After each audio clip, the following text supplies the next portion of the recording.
And now, Gimmick Infringement. Welcome, everybody, to the Gimmick Infringement Podcast. I am Brad Winchester, and with me, as always, is my tag team partner, Tyler McDowell Blanken. Tyler, it is Sunday. It is the second Sunday in November. We are rocketing toward Thanksgiving, toward Full Gear, toward Survivor Series, toward just being inundated with Christmas. How you doing? Are you ready? It's already starting. I sure hope I'm ready. I think. No, I'm not ready yet. I got a lot to do before. I got a lot to do before we are there. But regardless, I'm grateful, man. I'm doing well. I'm happy to see you. I know we have a lot to discuss in the worlds of professional wrestling and pop culture, of course, but also just our own lives. It was a busy week for you out in Miranda. I know we'll get to that for gratitude, but how you been? Tired, really tired. Yesterday, I woke up at 11:30. I went to bed at midnight for clarity. And really, I went to bed before that because I was falling asleep in the chair. I was full old man in it on Friday night, just passing out, just delirious, trying to watch TV, fighting myself. And I was like, I got out of the chair and I looked at Jess and Freya and I went, I'm going to bed. They went, what? I went, I'm going to bed. And I just went to bed. I just went straight to bed. My phone was almost dead when I woke up because I forgot to plug it in. It was just, it was a mess. It was a hot mess. And then I slept for 11 and a half hours. So, or close to.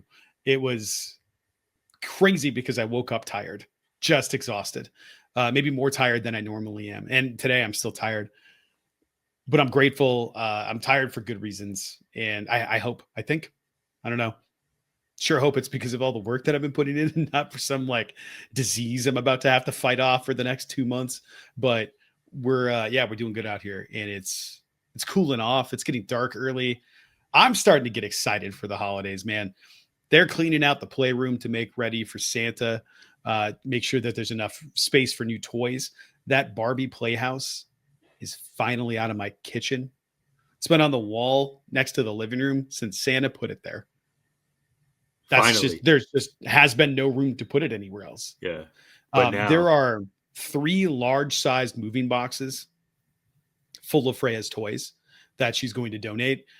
Just to clear out space. And now she has a ton of room in there and it looks great. And that will last for 10 minutes, but it does look great currently. And it will be a problem here in the near future, but I'm excited. I'm excited for the holidays. I'm excited to get this cleaned up and start decorating and stuff. I even ordered a couple of gifts last night to get a head start.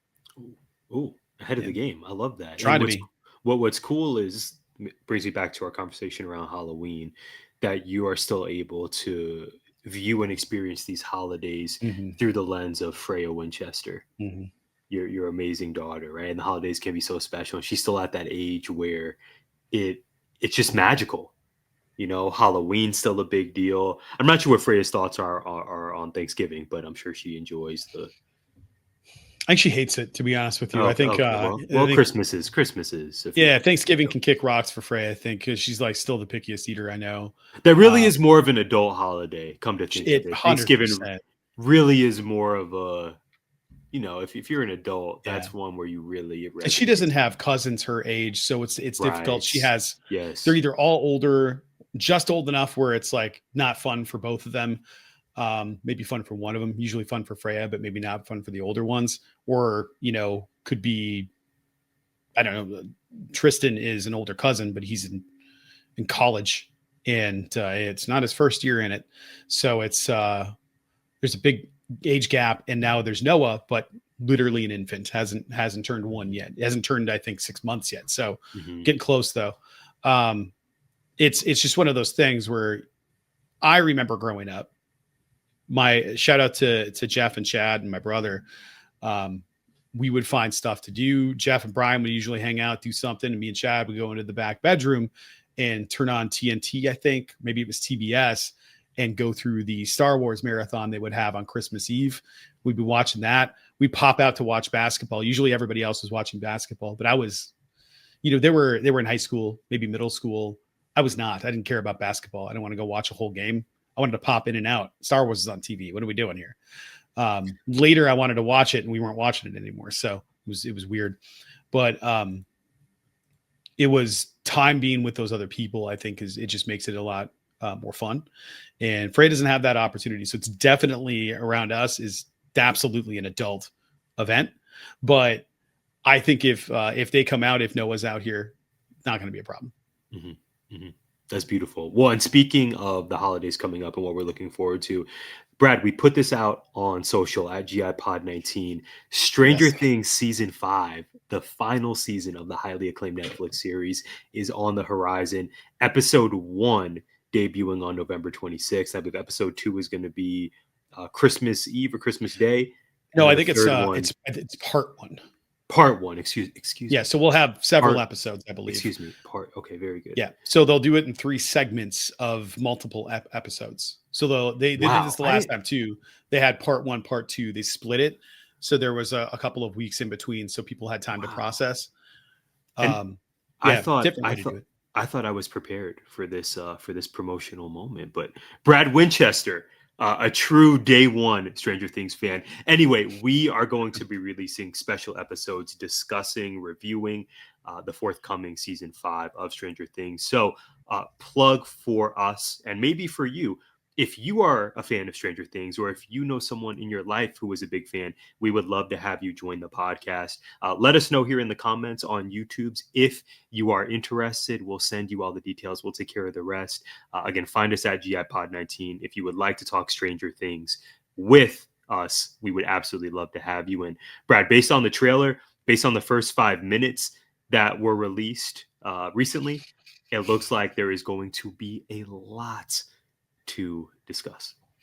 Part 1, episodes 1 through 4, November 26th. Part 2, episodes 5 through 7 on Christmas Day. The last episode is on New Year's Eve. New Year's Eve. Wow. New Year's Eve. Yeah, so we get 1 episode. That will be the end of it. Oh, it better be a happy New Year, Tyler. I'm gonna be. I think so. I worry my way through a ball drop. I'm sure. Like it's part of the last decade dies on the vine. Yeah. I worry about Will and really the entire crew, but we'll see. And we would love to have really you worried about Max after last season. Still in a coma. I'm worried about every single person. Dustin's there. Yeah, I'm worried about everybody. But not Bob, really. If you would love to join us on air, again, we would absolutely be honored to have you. So let us know. Hit us up in the comments. Hit us up at GI Pod 19 because that is forthcoming. Brad, I want to address one other thing that makes me very happy right now, and that is the state. That is the state of Arizona athletics. You know how I switch week to week. 1 week we celebrate the Sun Devils. 1 week we celebrate the Wildcats. I know for most of our fan base that may not make sense. They may not support where I'm at with this, but I showed love last week with ASU hat. This week, we're not only going to show our support for the Wildcats in fashion here on YouTube, but we have a segment. I have a hot take. Let's play the music. We're going to bear down. We're going to talk Arizona athletics. Hot take Ty. Here we go.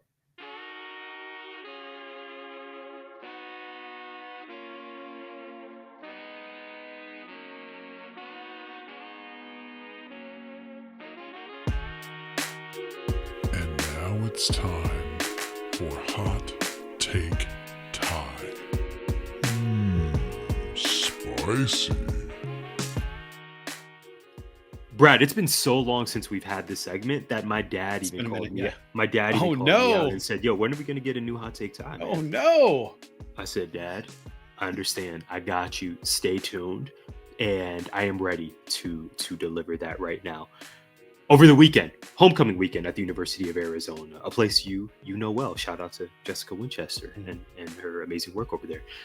The Arizona Wildcats football team had an epic 24-20 comeback victory over the Kansas Jayhawks. Again, this was homecoming weekend, so it was at Arizona Stadium. During the game, it dawned on me that it's been 10 years since I graduated from college, which I'm still proud. I'm almost at 20, my friend. Yeah, more.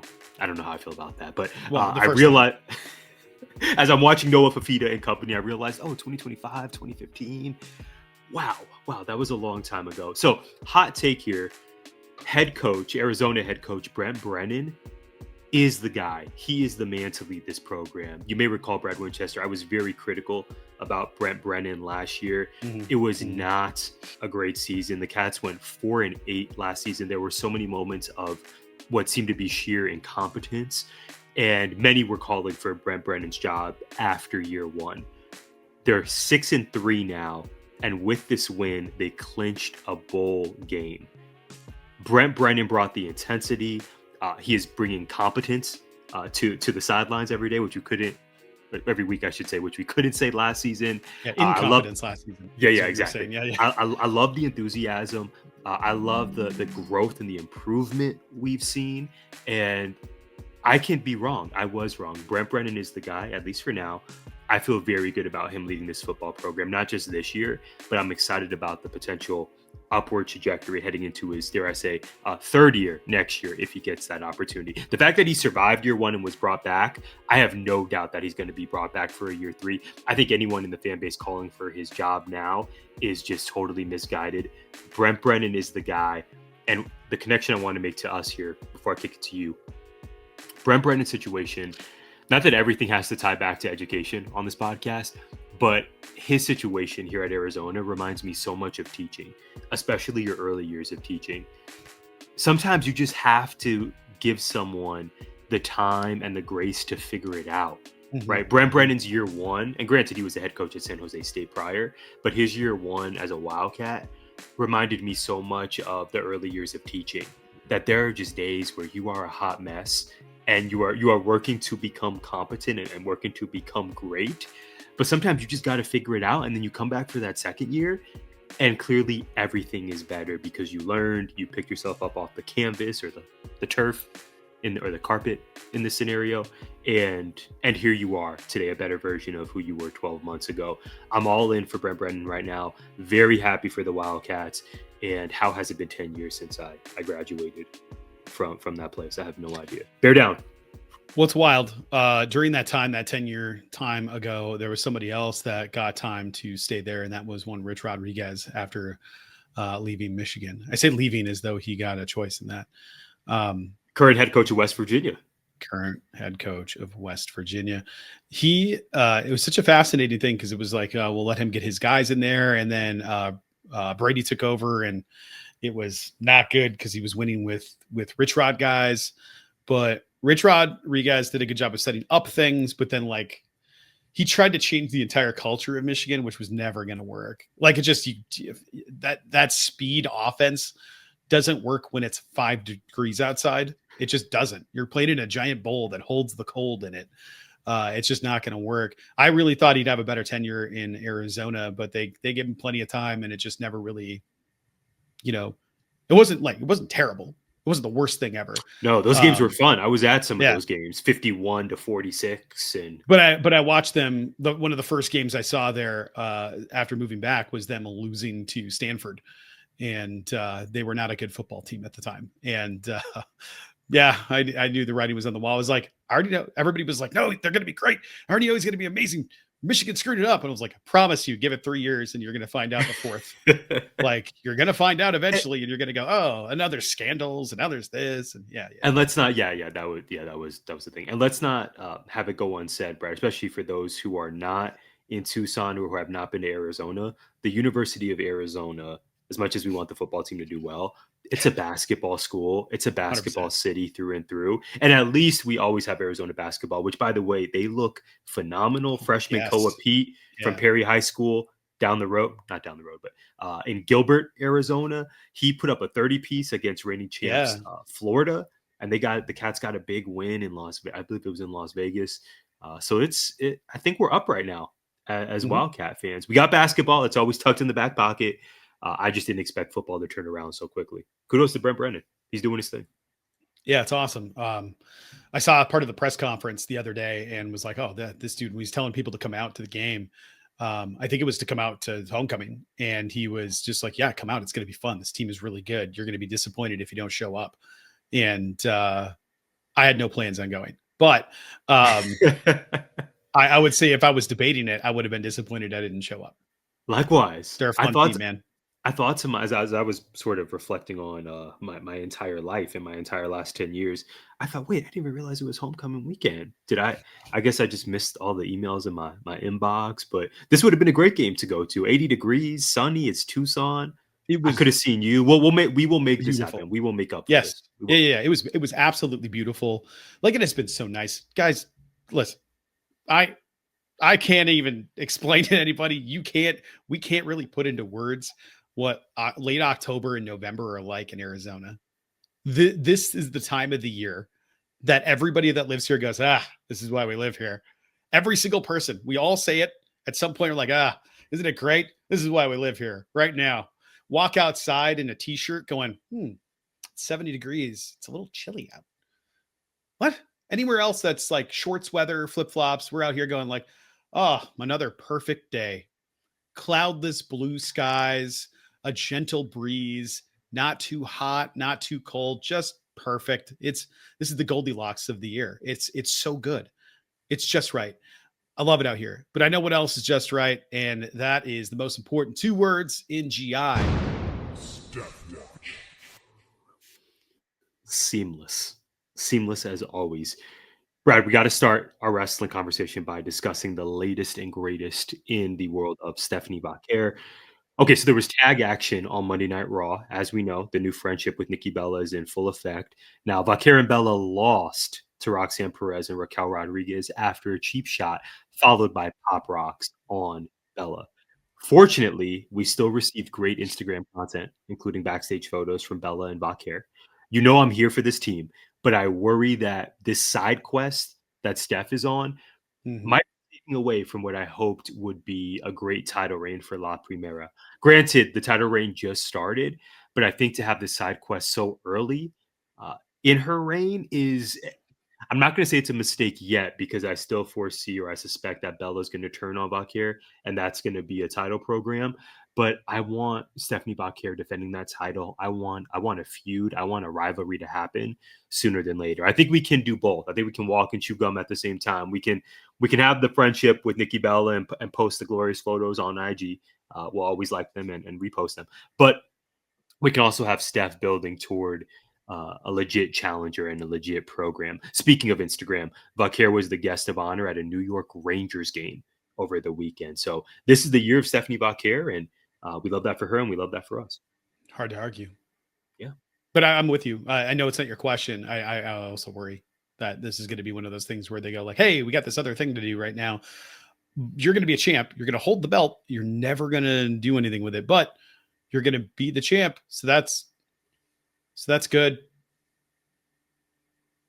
That's all I got. Friendship. Yeah. Yeah. I know we're not going to go directly into the program Kevin versus Jericho. Yeah, there you go. I know we're not going to go directly into the Rhea Ripley program. To me, that has WrestleMania written all over it. But what are we giving Steph before then, especially being a new talent on the main roster? How do we capitalize on her momentum? I think WWE really has to figure that out over the coming weeks. Again, I suspect the move is going to be Nikki versus Steph, but I just have questions before we get there.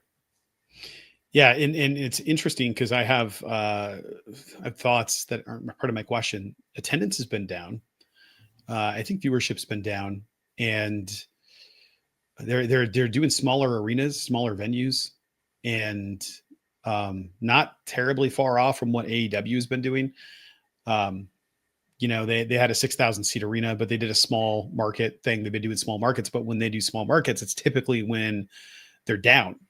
And I think I can't tell you what the biggest draw is right now in WWE.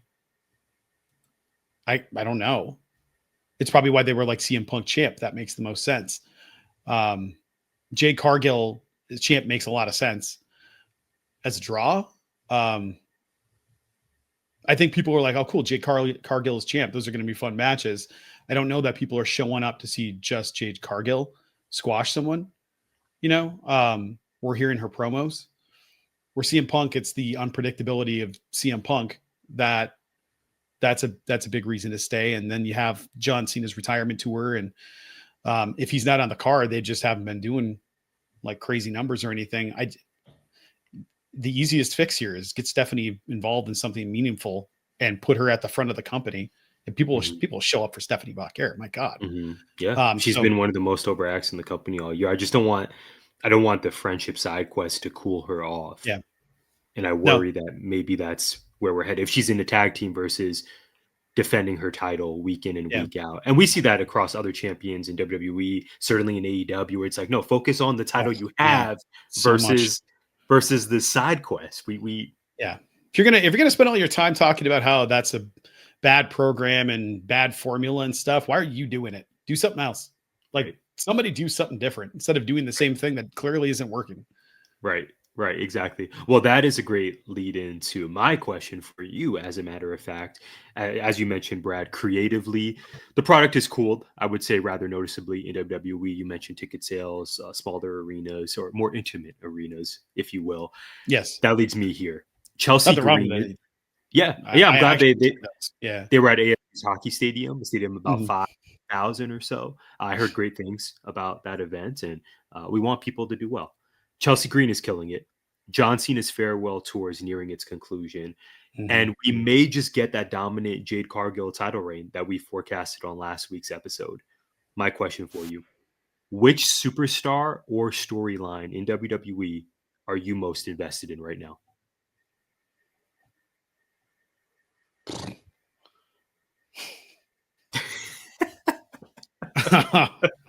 You're uh, waiting for Roman Reigns to come back? Can pretty I interest you much. in Cody Rhodes? I don't have a lot. Like I guess the one is the one that I'm going to ask you about here in a second. So my answer can also transition into my question if you want it to be That after might be we go that might be a into it. first. 4 years later. It's going to be Cody and Aleister. Mm. Like that's the one because I've been wanting to see it for the longest time. Anything with Aleister Black having to do with a title, yeah, I'm in. It's not Drew losing to Cody. That story's been told more often than not, constantly. It's not CM Punk being champ and letting everybody know that he came back and did this for the fans and for the people. Like I'm over it. It's been 2 years. Let's just move on. And now we I get get it. You're Logan Paul in the mix. Logan Paul I'll with the pass. brass knuckles. Yeah. I And just, yeah. and they even teased us with, oh, maybe it's Logan Paul and CM Punk teaming up to take on the Vision. No, I like that less. I don't I'm not intrigued by it. I know some of the fans were like, oh wow, like we can possibly root for no. You get I Logan no. Paul, you get the He's a bad guy Vision. forever. He's a He's a bad guy bad forever. guy. That's very clearly like, is that not clearly a setup for War Games? Like I feel Great like that call. we're setting Yeah. it up for That's War right around Games the here, corner. Yep. right? Mm-hmm. Good So call. I just feel like that's what's happening. Is let's get those factions together. Punk's in trouble. How do we keep him from having a title match? Let's put him in some stupid faction feud forever. I just they feel bereft of ideas right now that feel fresh. And I'm not saying like any of the talent did anything wrong. They're doing the best, but it's like heat somebody else up, make it interesting. That I'm so uninvested in this Vision thing. I'm invested in seeing what happens with Seth Rollins when he comes back. We're gonna have to wait like 9 months for that, so I don't care. Um, the Vision without Seth Rollins is boring. Give me Braun on his own. Give me Bronson Reed on his own. I don't like them together right now. I just don't care. It sucks because like I want to see Braun Breaker be champ. Like his championship run, his first one's going to be a lot of fun, and he can do it as a heel. That's fine, but out of that, I'm just bored. There's nothing that's exciting right now to me. Nothing's really intriguing to me. Cody versus Aleister Black is as close as I think it's going to get, and then the hope that some people will return. Whenever I see the talent out on my screen out in the ring is what I was trying to do there. Whenever I see them, I'm excited. Like Sami Zayn's wrestling, awesome. This is going to be fun.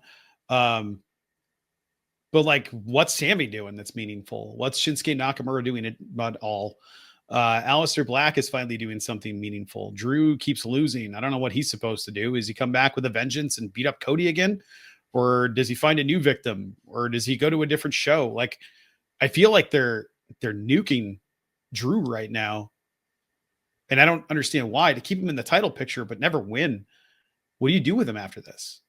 Like, I don't understand what the drive is. Does he go, I have to stay home and I have to soul search, figure out who I am, and then make a babyface save later on and finally turn him back? I don't know. Because I'm also not that interested. I think it'd be fun, but like his promos this way are fun. They're just all the same because he's doing the same thing. I'm not invested in any of them. So my final answer is I'm not invested in anything except Aleister Black and Cody. So that's an easy answer for me. It's a good one. And it's a prospect that you've spoken of on the podcast. weeks ago, if not many Yeah. times over the last I think 4 last years. week I brought it up, or 2 weeks ago when you I'm asked me pretty about the sure. joining.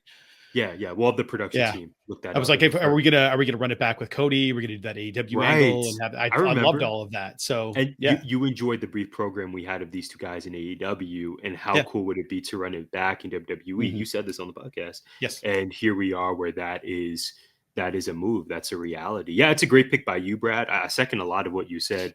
However, I'll go to NXT. I'm really intrigued by Kelani Jordan as a heel champion. So, in case our audience has Oh, I missed out on forgot. this, I forgot about that. Kelani Jordan is the TNA Knockouts champion. Really odd situation how we got here in the last month. But on the Yeah, it's NXT weird. brand, an Need a NXT map. superstar, ostensibly, but is carrying the Knockouts champion. She was doing this as a babyface for the past several weeks, but now she's fully leaned in to this heel persona. So I'm really invested in not only Kelani being a top champion, in this case for TNA, which again is kind of nonsensical, but glad she has this opportunity. She certainly worked for it and earned it, but her leaning into a full on heel character. We've had shades of her being gray in the past, but it's never really been fully solidified that she's someone we should boo. But here we Right. are now. She cut a promo on NXT last week, and I hope that she gets some time with this TNA championship. She defeated Indy Hartwell at Bound for Glory, which I thought was a great decision to make. And I just think Kelani Jordan as a heel has legs, and I hope that she's given the time. And again, kind of like what we were speaking about with Stephanie Vaquer, she's given the stories and the rivals to really see this through. I'm really high on Kelani Jordan. I think this heel run could unlock some new parts of her game that, again, we haven't seen yet. Yeah, it could be fun. The internet has told me it's really good. We also haven't seen a second, so I feel like I can't say anything about it because Okay. I'm like, I'm not really watching. Okay. Two things before we leave this. One, you did anyone catch my man who so smoothly used bereft minutes ago? Just off the dome. We never addressed that. That was exceptional. Number two, I don't blame you, Brad, because TNA, they come off Bound for Glory. What they would say is their most successful pay-per-view ever. Record number of tickets, like almost 8,000 people, I believe, Right. attended that show in Lowell, Massachusetts. You had Mike Santana finally win. And then we haven't had new in-ring content in weeks. The 2 weeks following Bound for Glory, they put out kind of behind the scenes, Fade to Black after the Glory specials. And then this past week, they released an open fight night show where there were these matches put together, which I haven't done my full research on when those matches occurred. Like the Hardys were there. You had Mike Santana versus Cedric Alexander, which I'm sure was great. I have to check that out. But you haven't had a live show now in nearly a month for TNA when you came off your biggest pay-per-view to date. So your point is not lost on me. That I don't know, that I think it's been one of the more underreported stories. What's TNA doing right now? You want to continue to build this momentum. Mike Santana's champ, Kelani Jordan is champ. You got Leon Slater, who I've told you should be the face of TNA for at least going on a year, and you just don't have fresh content. So for a company that's gotten a lot of things right in 2025, I'm curious business-wise to see what's next. I know they're going to be running Full Sail, and they're going to have one of those premium live events on the TNA Plus app later this month. But just a really, really strange month for TNA coming off incredible success. I wonder what happened there. It seems like they kind of fumbled it. It's weird, man. It's weird. I don't really understand the whole arrangement they have, the separation of brands. It's feeling ROH AEW to me more and more, except with weird pauses in the middle. Like I don't get it. I hate the crossover stuff when it doesn't make sense. I love it when it does, but it's starting to give like late 90s, mid 90s or not AEW, NWA in WWE stuff. When they had like was it the Midnight Express, I think, were the heel champions fighting tag teams for the WWE or WWF at the time. And Corny was out there with his tennis rackets doing promos and stuff. And it was just a different time. And it's starting to feel a little bit like that, where it's like, I don't really understand what's happening here. I think it's cool to do like champions from other promotions, but I don't know. It's bloated and confusing. Not good. Especially when TNA is just sort of like, we got these great promo packages coming up here on this episode. Yeah, it's That's so weird. exactly what it was. And I'm here Yeah. for that content, but that should go on YouTube.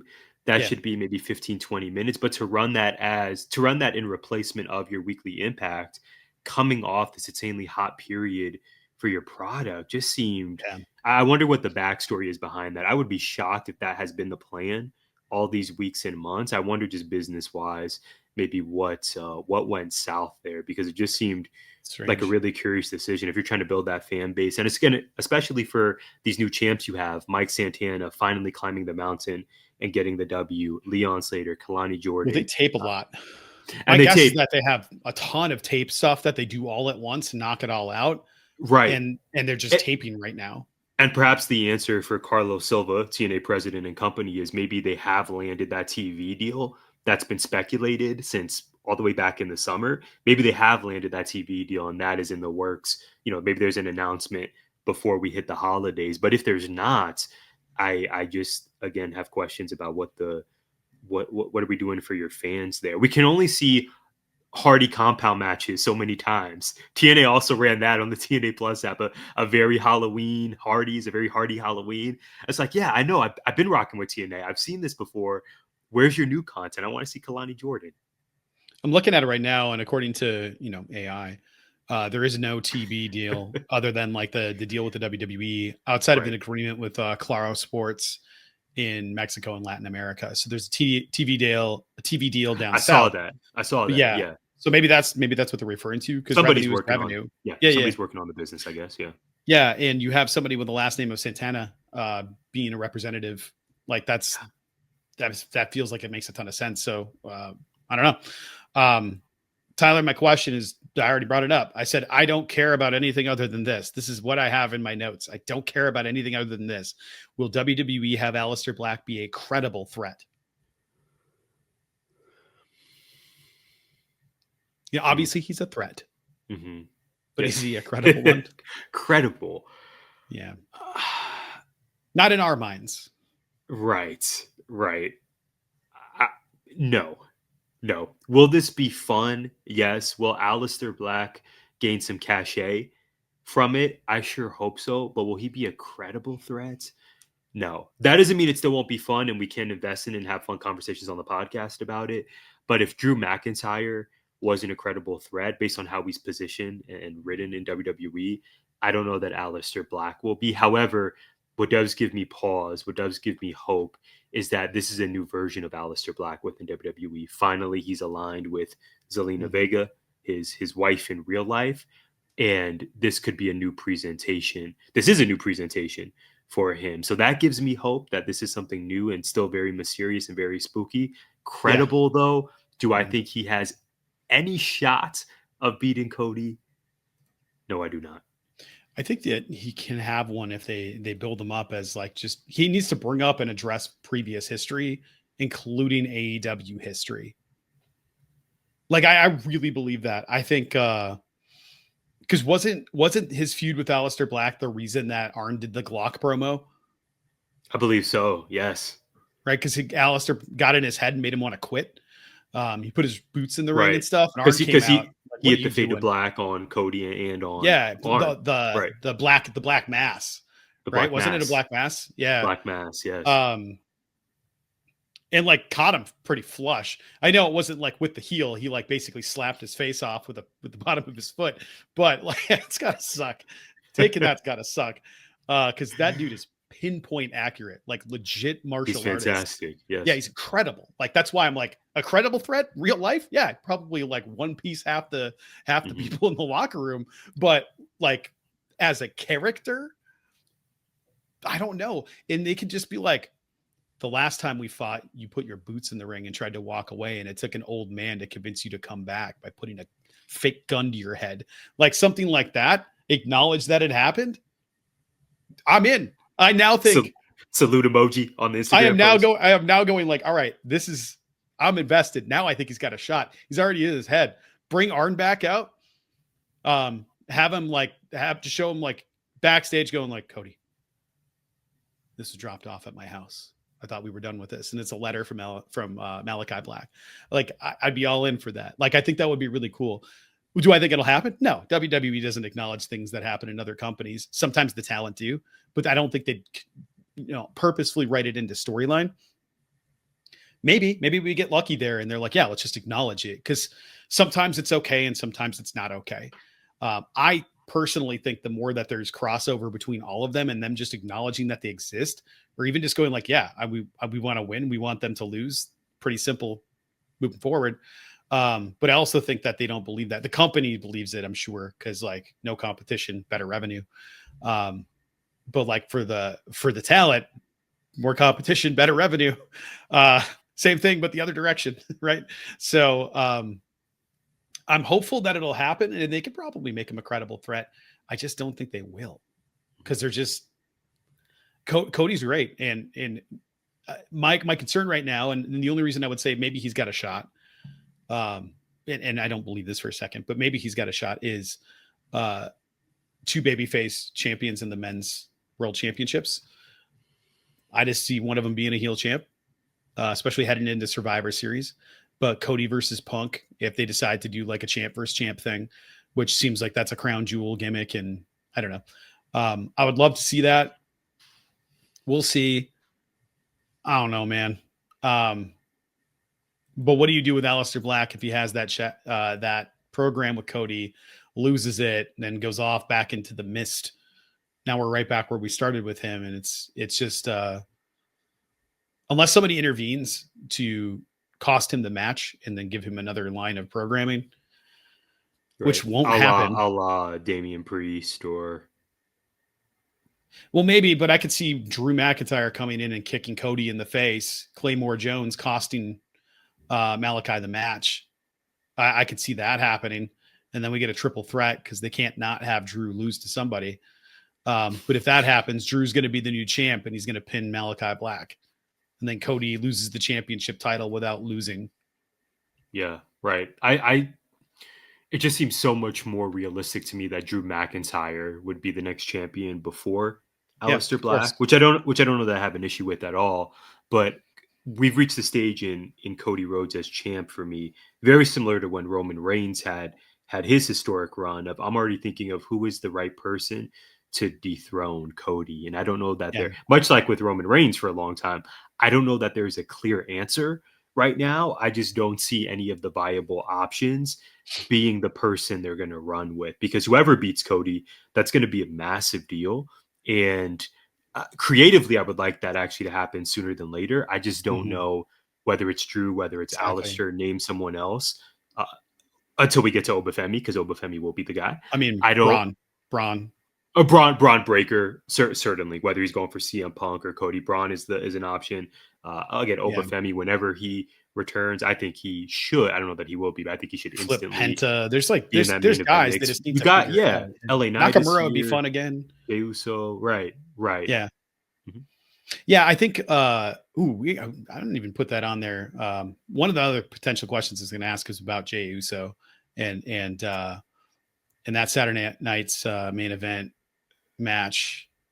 There's a lot of speculation on there about him maybe not going into the match with his full faculties, and not enough speculation about it's 4,000 feet in the air.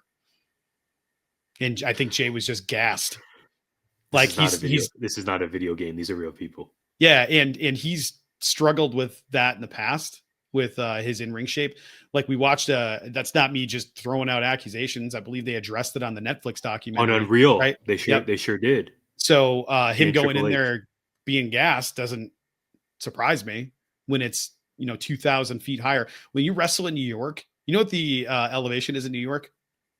I don't off the top of my head, but I should. Forgive me. I believe it's 3 feet above sea level. It's basically sea level. It's 0. Yeah. And then you go up to I think they were at Salt Lake for this one. You go to Salt Lake and it's 4,400 something. It's 2,000 feet taller than Tucson, and 2,000's up there. So right. The air's a little thinner up there. It's nearly a mile high city, and couple 800, 900 feet. I can't remember where it was, 4,000 what, but I just think he was gassed, and people were throwing around some crazy stuff. So I wonder if Jay was the move, and maybe if they're worried about his conditioning, they might pivot from that.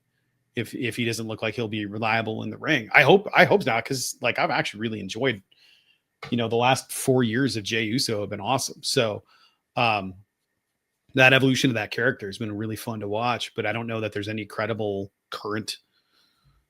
I don't know what you do. I don't know, man. I hope they figure it out for Malachi Black. I wrote Aleister Black in there because of habit. Or Malachi Black as a habit, like instead of Aleister Black, I keep saying Malachi. Like I can't get it straight. I wish you would have been like Aleister Green or something, or Malachi Brown, something to help me out. Mr. Black feels problematic. I don't want to do this. I quit. That's it. Well, hopefully not before gratitude. We got gratitude. Yeah, right now I'm not grateful for this. We're gonna totally flip the vibes here. I think we got something to be grateful for, right? I hope so too. Oh, I have plenty to be grateful for. So you know what? Let's get into it. Hit the music. And now it's time for a little self-reflection. So, think about yourselves. Or something.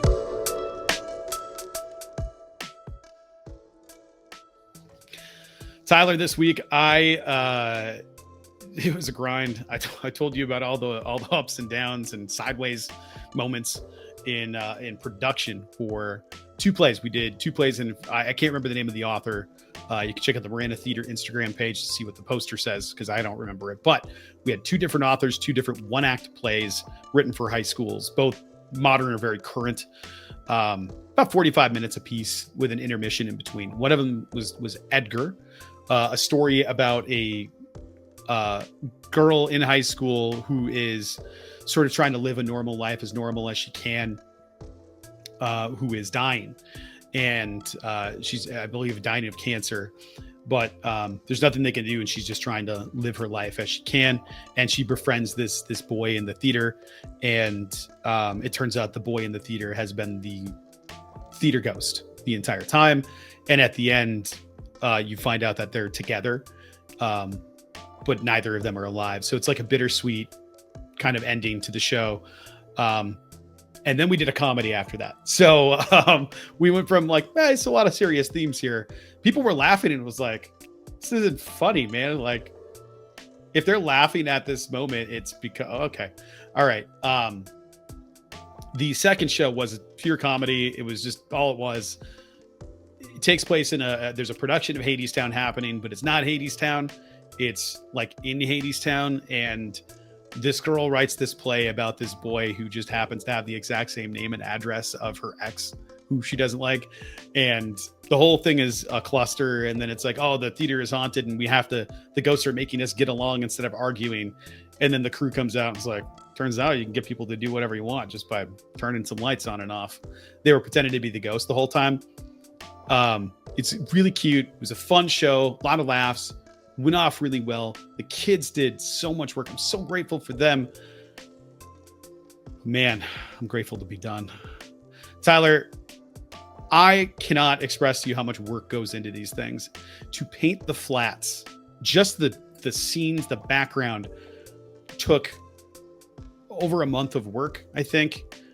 Getting an hour or 2 every day of just painting these people, the ideas, the generation of the ideas, the planning, the prep, the getting things out, finding materials, cleaning brushes, putting away these things, storage, building the jacks for the flats, building a scrim stage screen, figuring out how to mount a scrim, all of these different things, sound, and then sound breaking, completely breaking.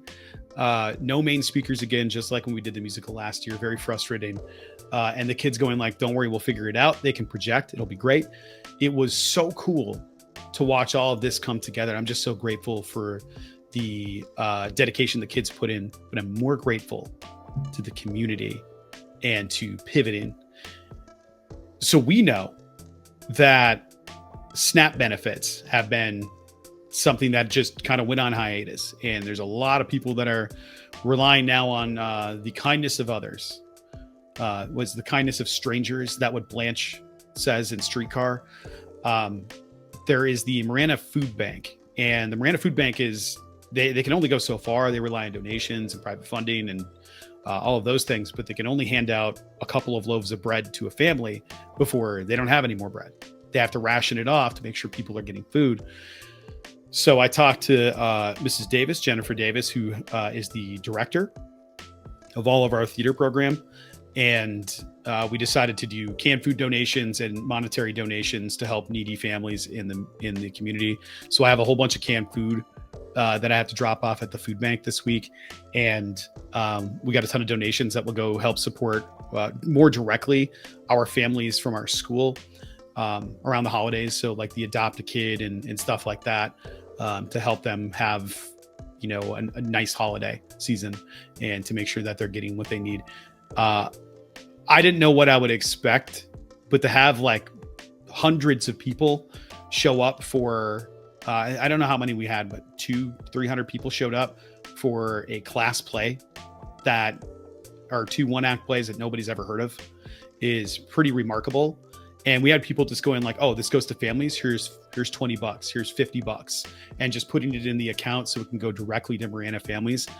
I got chills right now. Like I can't express how grateful I am that people would just go like, oh yeah, this isn't for the theater program and we support this. We're just here to have fun and support the kids. But like this money is going to actually go and help people. Man, that was so cool. And I'm just so grateful for it. I get chills hearing you share that. I mean, it's, you know, what a privilege it is that we're very much on the front lines of this, seeing how these decisions or lack of decisions from Washington and our local, you know, government officials is affecting people in real time. And we know of many kids and families who are really struggling with this and struggling with food insecurity. And like you said, Brad, a healthy society only works on the backs of kindness and looking out for your neighbor. Right. I think that's always true 365 days of the year, but especially now with this government shutdown, the fact that you had folks not only come out to support the amazing art that your students created, but also giving back to the community and to the food bank, man. Like none of this works without sometimes putting others before yourself. And I just think about the kids and the families that you and I get to serve who are really struggling right now. You can't learn if you're hungry, period. Exactly. Right. And for some kids, maybe the only reliable food they get is the 100%. breakfast and lunch at school. Yep. And I was so blessed for all my life. I always knew dinner was going to be on the table. I always knew if I got hungry, food was there. I always knew I could bring snacks to school if I'm really struggling with math or with English. But for a lot of our kids, oh my gosh, man, like now more than ever, food, nutrition is not a guarantee. So not only do I love hearing that art is still on and popping at Marana High School, but for this particular set of shows, you all had that element of giving back, you know, right in time, kind of a prelude for the holidays. That's just that's incredible, man. Salute emojis to you, the kids, the entire MHS community. That's special. The power of art. Yeah. And I've been talking, you know, you just brought it up. I've been talking to the kids about, you know, at lunch, lots of kids don't want that apple they get on their tray and you find them like smashed on the ground or thrown somewhere. Yeah. I'm gonna throw it at my buddy. And yeah, exactly. And it's like ridiculous. You know, I wonder what we could do there where if we could have a collection bin where people are like, I don't want my apple. Okay, cool. Give me the apples. Someone wants that. Somebody might be hungry after school or on the way home. Take as many as you need for the family. So trying to figure that out, what's legal, you know, because we work in a public school. It's like, I mean, yeah, you want to follow the legal process, ideally, if possible. Well, you know, it's like that whole thing. It's like, I got this whole tray of food I'm not going to eat, or I can go without, or it's leftovers or whatever it might be. There's somebody that's hungry and homeless. I can't just give that to them. And I can, but like now it's a legal issue. I just saw on the front page. Crazy. I just saw on the front page of the Arizona Republic today. The lead story is homelessness in Phoenix, and there's a photo. And I haven't read the article yet. We're recording on Sunday morning here, but it's just everywhere, man. Whether our audience is here in Arizona with us, Southern Arizona, the Valley, Northern Arizona, other states, it's everywhere, and it's just not only is it heartbreaking, but it's a reminder of, to me, the importance of gratitude, and then also in our own way, even though it may feel small, doing what we can to give back. That's so important. And I'll tell Yeah. you this: this is Agreed. not meant to be a flex. It's just top of mind. I don't believe.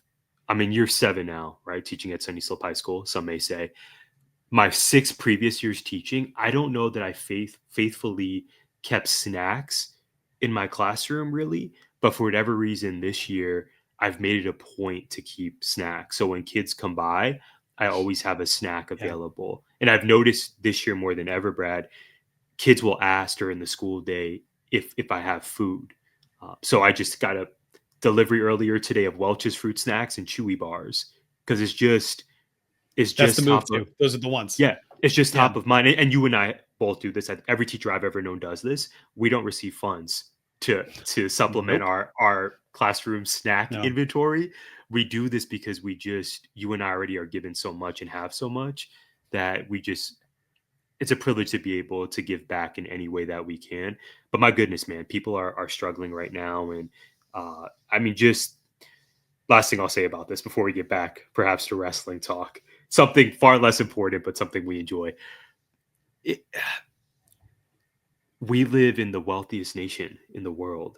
And yet the reality is so many people go to bed hungry every night or go to bed without a roof over their head every single night. And whatever we can do to help each other, it's so important. I feel grateful, full circle. I feel grateful that we are in a professional role where we get to give back in our own way, day in and day out. Yeah. And clearly, as evidenced by the Miranda Theater Department, you all are doing amazing work and looking out for your neighbor. That's what this is all for.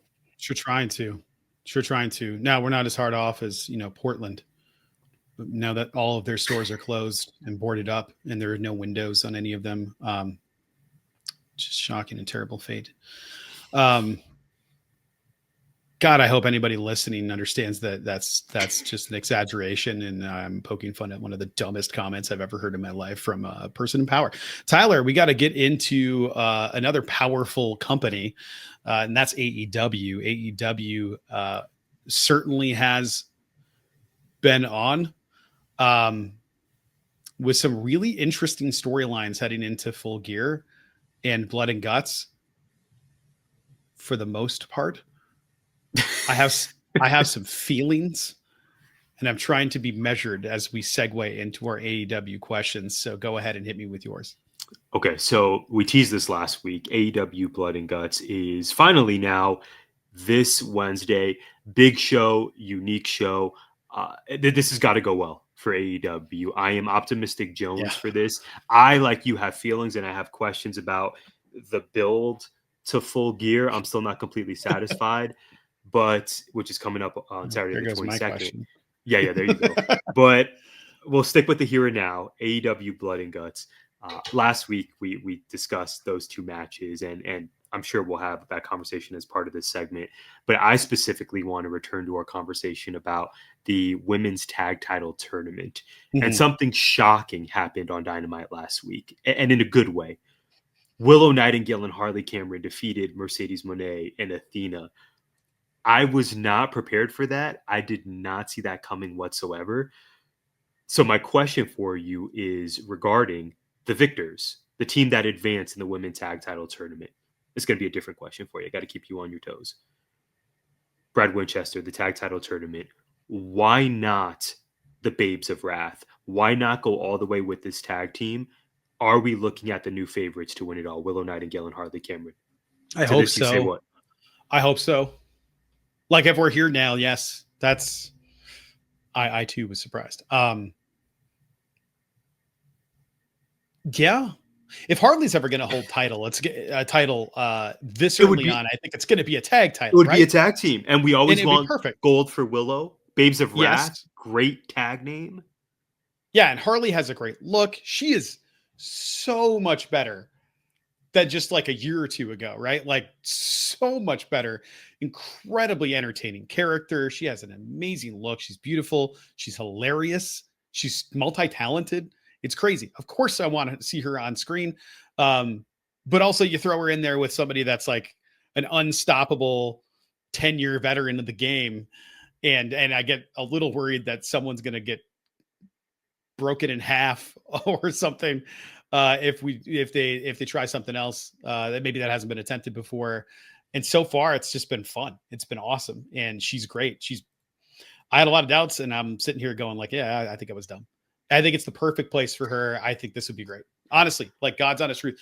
Of course, we want Willow to hold all the gold, but Harley, yes, I think that would be a ton of fun. Those two together are so much fun because they have different kinds of energy. But if anybody's going to match that Willow energy, it's going to be Harley Cameron. Facts. The reality could be Athena.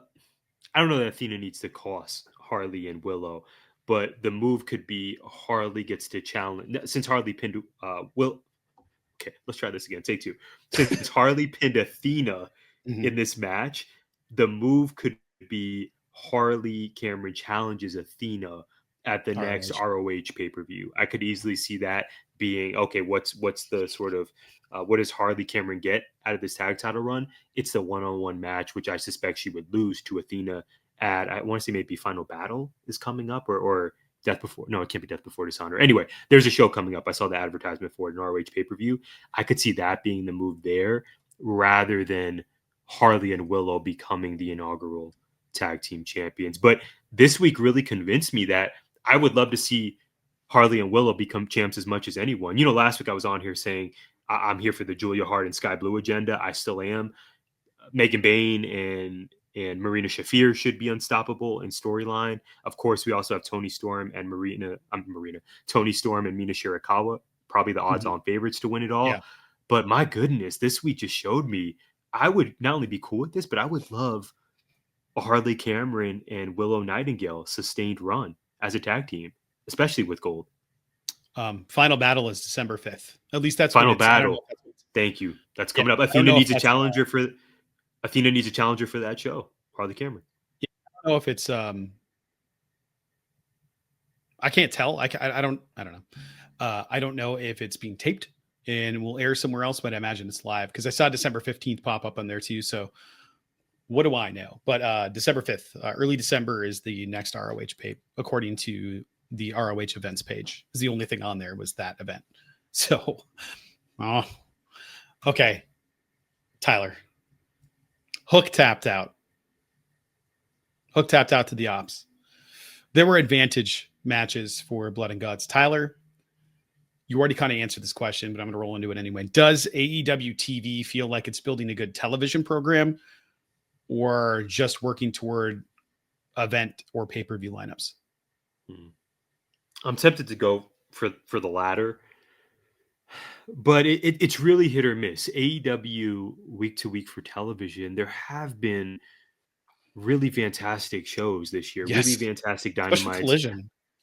I was just about to say, when we get into our year-end conversation here in a few weeks, the renaissance of Collision is going to be a top storyline for me on the AEW side of things. Collision's been much better. But as a fan of AEW, we're closing out the year creatively for me. That is not exactly firing on all cylinders.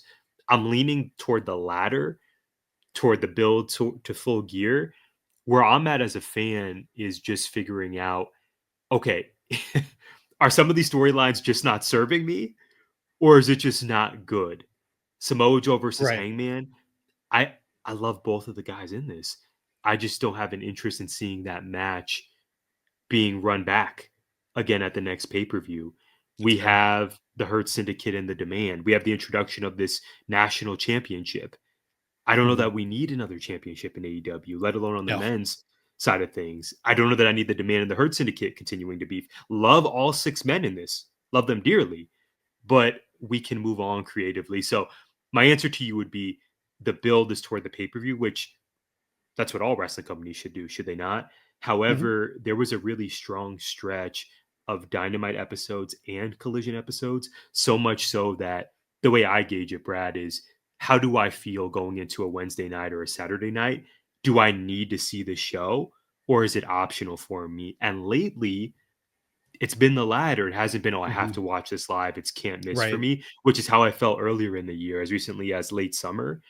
But lately, this creative stretch, maybe kind of mirroring WWE, it hasn't been as strong as earlier in this year, as recently as Q3 in both companies. But they are building the Full Gear.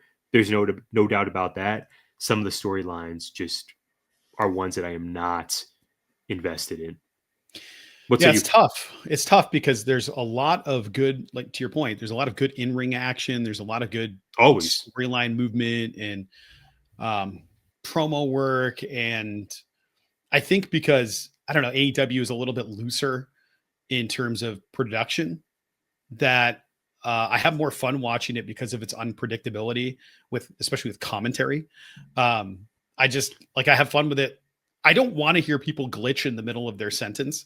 It's not like I look forward to it, but I always love listening to Excalibur, who I think is being told stuff in his earpiece and just forgets where he is. Where he's like, I think there's a lot going. Yeah. You just hear it kind of happen. And then Taz will just throw it, Yambag Jones. And like, it'll just be nuts. I'll be like, yeah, well said there. Like, I love that. The gimmick balcony I brought up last week at school, because I was trying to talk. I can't have people coming out here like Taz trying to explain the parts of a theater in my program. And somebody went, what are you talking about? And I had to explain it.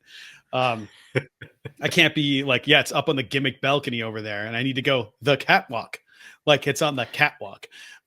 So funny stuff. We like miss that. Taz. My answer is Yes, I miss Taz, and he contributes to my enjoyment of Dynamite. Yeah. Me too. Get well soon, Taz.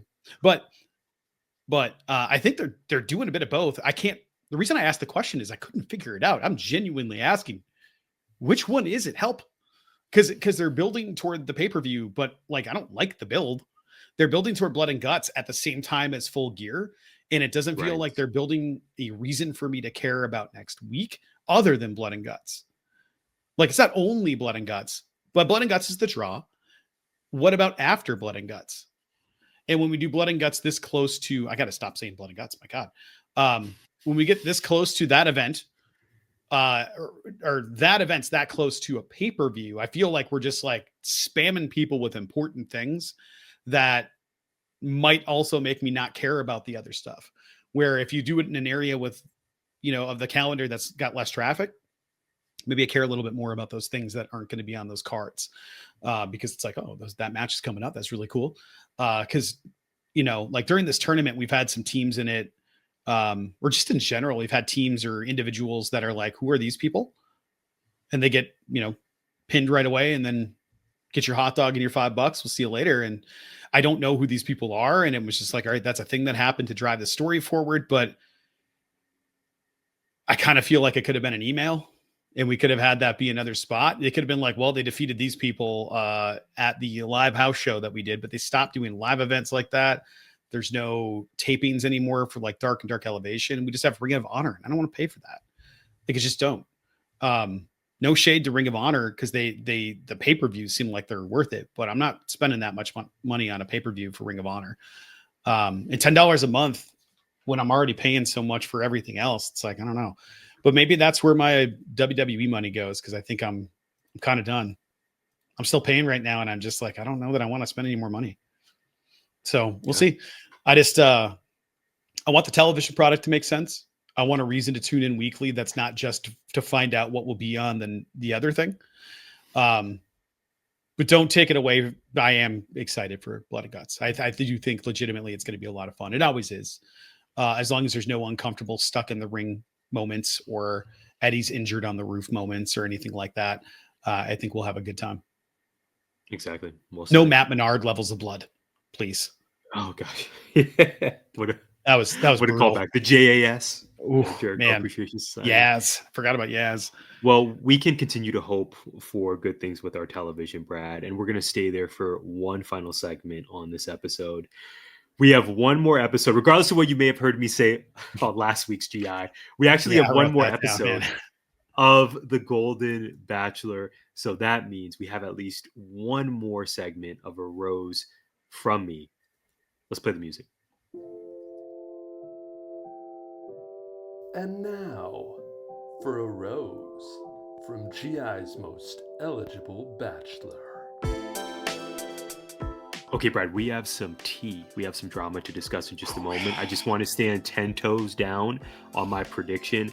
The finale for Mel Owens' season, I can confirm, is this Wednesday, and I still think Peg is going to be the choice. You could make a case for Cindy, but I think it's going to be Peg. Option B would be that's redundant. Option B is Mel does not leave with anyone. Brad, I mean, no disrespect to your Michigan Wolverine here. Mel's a total dud. Mel has been an awful pick for a lead. I mean, go blue. He matches the charisma of what I think people think of Michigan. Indeed. Can confirm on this part one of the finale, the Fantasy Suite City.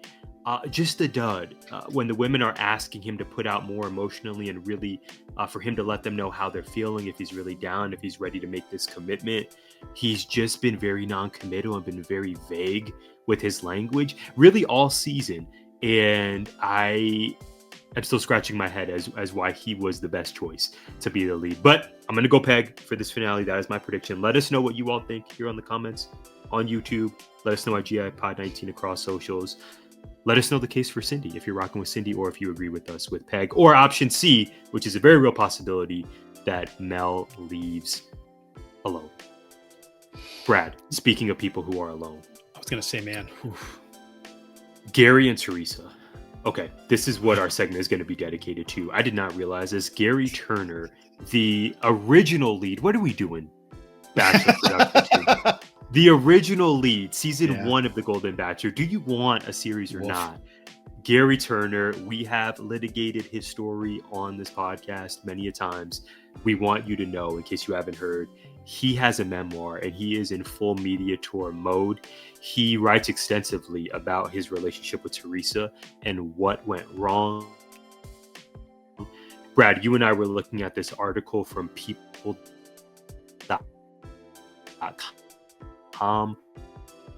referencing the aforementioned memoir, and Gerry hang on a second. Is letting us know of all the essentially says that Teresa knits.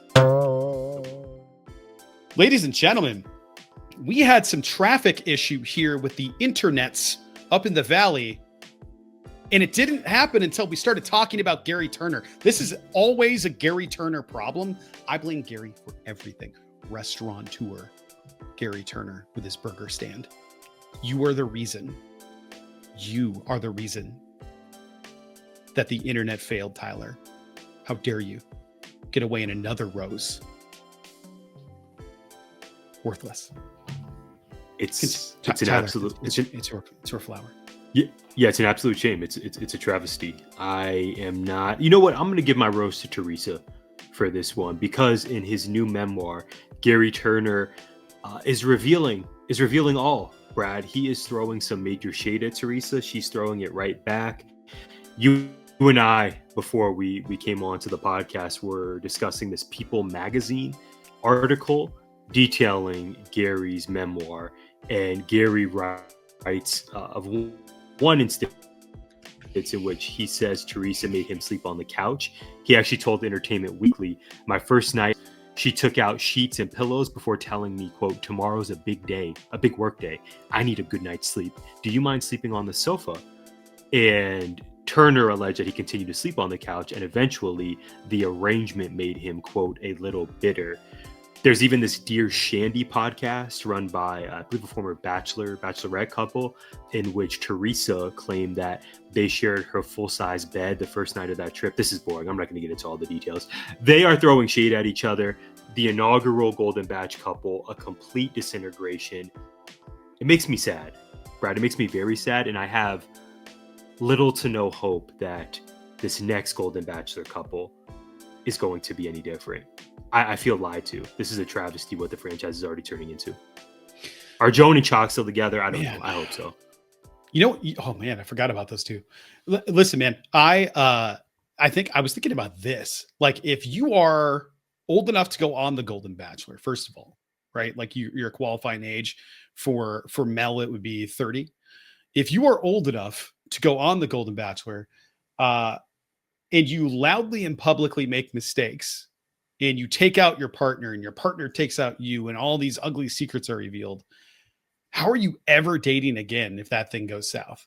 Like, your entire relationship is just out there. Like that you are terrible at this, that love, not really for you. That's so crazy. All the tears, all the poor me and all the, oh man, the love of my life died. And it just, I'm so sad. And you're like, oh man, I really feel for this guy. Lost the love of his life. And then you find out he's a bit of an a-hole. Not really a bit of an a-hole, just an a-hole. I just, what do you do after that? What do you do if you're Teresa?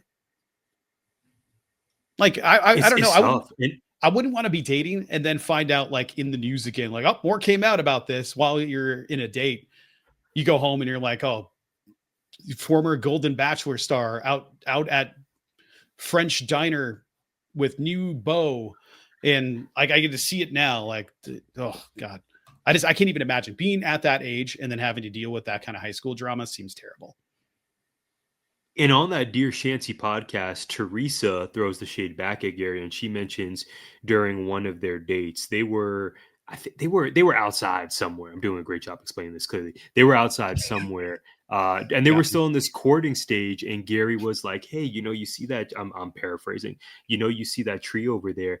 That's where I'm going to bury your body." Like he alluded to murdering her and how he was going to cover it up. And apparently, Teresa made it clear she wasn't really going with the joke, but Gerry was continuing it and really kind of said it with a straight face. So it's a classic he said, she said. It's giving high school relationship gone bad. Yikes. So much of the aura of what Golden Batch was presented to be was that we were going to leave this to the other Batch and Bachelorette seasons. Relationships can end on Golden Batch. We never assumed it was going to last forever. But the shade being thrown both ways. Of course, we're Team Teresa here. This has been documented. But the shade going both ways, and now the memoir, the tell-all book, and making the media tour in the case of Gerry, and Teresa firing back. I just don't know that anyone wants this. And I just it's fun to talk about, Brad, but it's just a sign of how far we've fallen. You and I were locked into Golden Batch season 1. We even got Jess on it. And since then, it has just been in a full spiral mode. It's unfortunate, but we are still Team Teresa here. Gerry Turner, tell all book, now in stores. Joan has been working on a project. And it was Chalk saying, hint, hint, she's working on a project.